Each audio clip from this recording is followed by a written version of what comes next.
We're racing on the ground and in the air today on AYL, so you better put your helmet on and strap yourself in. I'm Rhea Rossi Booth. And I'm Chad Booth. We're celebrating the final season of one Salt Lake City landmark that has defined high-performance competition in the West for 50 years. We'll find out why it's been such an integral part of so many people's lives. Then we'll hit the sky as one pilot uses hot air balloons to train for the biggest race of 2018. All that and more coming your way right now on At Your Leisure.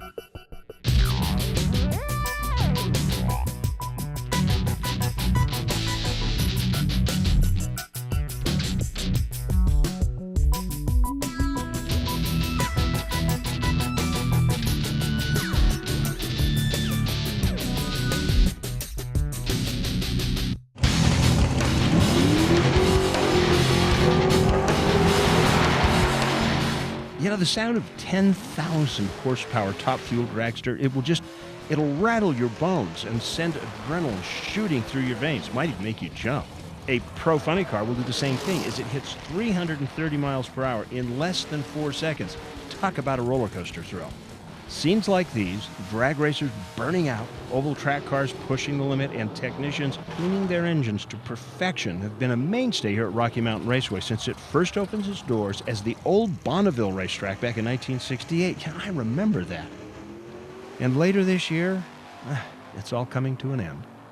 And that's why we're here to celebrate the final season of Rocky Mountain Raceway. That's true. This has been a venerable part of the establishment of the racing community for nearly 4 decades, and it all comes to an end. Right now, we want to find out a little bit about the history that brought all these racing people together for this project.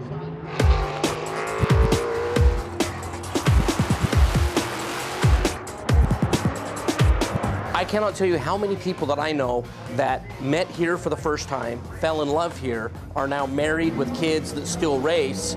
You know, this place is a real special place to a lot of people. Spencer Young with the Young Automotive Group purchased the old Bonneville Raceways in 1995, and throughout 1996 and the early part of 97, constructed this awesome facility that we have. This is actually the closest track to my hometown. Very sorry that we're going to be losing it at the end of this year for sure. But it's just the challenge of going rounds, trying to make the car perform, trying to be the last guy on the track. The next closest place for me is probably Las Vegas. Our racers are going to have to go a long way to go to continue to pursue their hobby. 5 years ago, there's some development that's around the racetrack, and we sold about half the property that the track sits on, and our lease runs out at the end of the year. We looked for multiple locations to build another venue, and you know, Utah's growing and prices are very expensive, and we just couldn't find anything that made economic sense. So unfortunately our lease has come to an end, and we're doing our best in this final season to make everything as great as we can and all the great racing that we can, and make as many memories as possible, because a lot of people have made a lot of memories here on this piece of property. I've made a lot of great friends. This is kind of a family situation here. We just really enjoy coming down. I've been coming out here since the early 2000s. My dad brought me here for my first time. It's where my love of racing began. You know, there's not very much racing in general here in Utah that's good for the small track experience like this. So it's pretty bumming to see it go. Wish it would be around long enough for us to bring our daughter out. When I bought the tickets, we learned this was the last year, so we said we have to come. Racing needs to be everywhere in every community. I think it gives people an avenue to come out and do something safely where they're not doing it on the streets and things like that. But unfortunately, I mean, it is a business, and it is a tough business. So our calendar this year runs through September 29th, and there is amazing things on every one of our races, like between tonight with the Nitro Funny Cars and the Jets and the Figure 8 trailer race. And I mean, throughout the year, I mean, we run semis and we got monster trucks. You absolutely need to come out to one of our events. You won't forget it.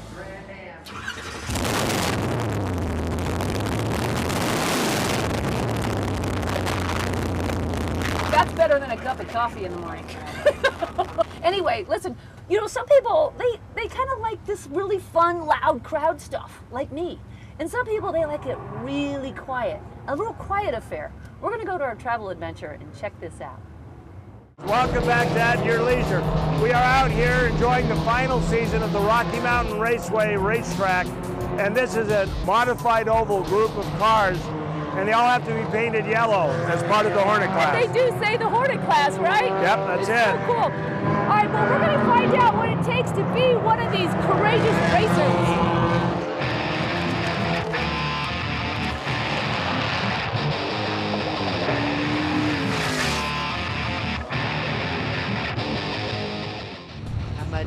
drag racer. I love everything about it.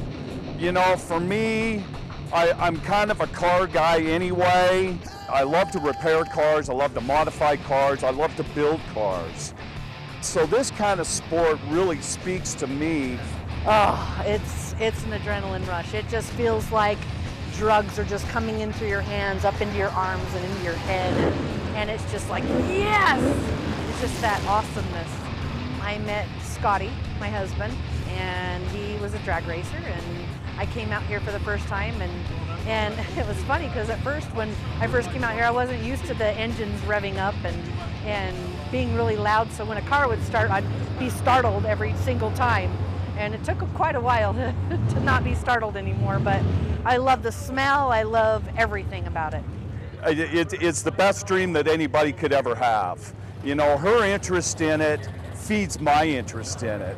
She's actually really good at it, but you know what? If we ever have to race head to head, I'm whipping your butt, baby.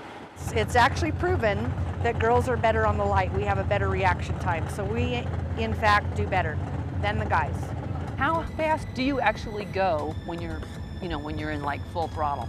128 miles an hour in 10 seconds. And then you have to have all your safety gear. You've got to have your helmet, you've got to have your fire suit and your helmet, and some people even have to wear gloves and fire pants and fire shoes, depending on how fast you go. The top class cars, the top sportsman cars, just like this one over my shoulder that I drive, we only have maybe about 6 or 7 events throughout the season. So, Scott, tell me about this run. I beat myself is what happened. It's like a chess game out there. See, when you play that kind of a chess game, there's so many things that can happen. There's so many things that can take place in that short period of time. Just bring your car out to the racetrack and do street night and just run with the local people that just come out every once in a while, just have fun to get a little bit of adrenaline rush and be with other people with cars. And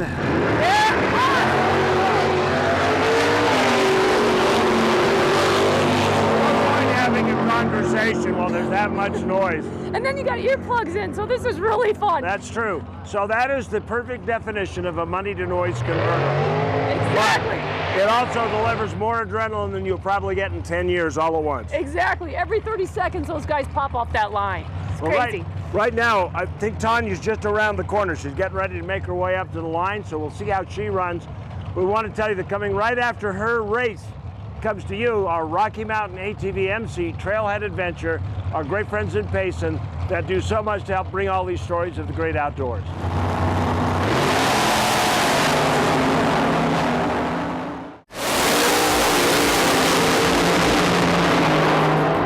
It ducked out on us. That's how much adrenaline is out here on the racetrack. So next week's show may be hard to match, but just so you know, you can come out here and catch some of that adrenaline yourself every weekend of the season. That's right. Just go to RockyMountainRaceway.com and check out all their weekend events. That's true. Ovals, 2 out of 3 weeks, and drags every single week. So it's a lot of fun to come out with your family and enjoy. Just remember to bring your earplugs. Oh yeah, you want to do that. That's all I want to say. That was really, really loud. Remember, there's adventure around every band. You've got to get out there and create your own adventure. At your leisure. And watching your kids' faces. You can't see your kids' faces. They're facing the other way. They're facing the other way, but they'll be like, Dad. Thanks for letting us hang out with you today. Absolutely. I feel like a real groupie.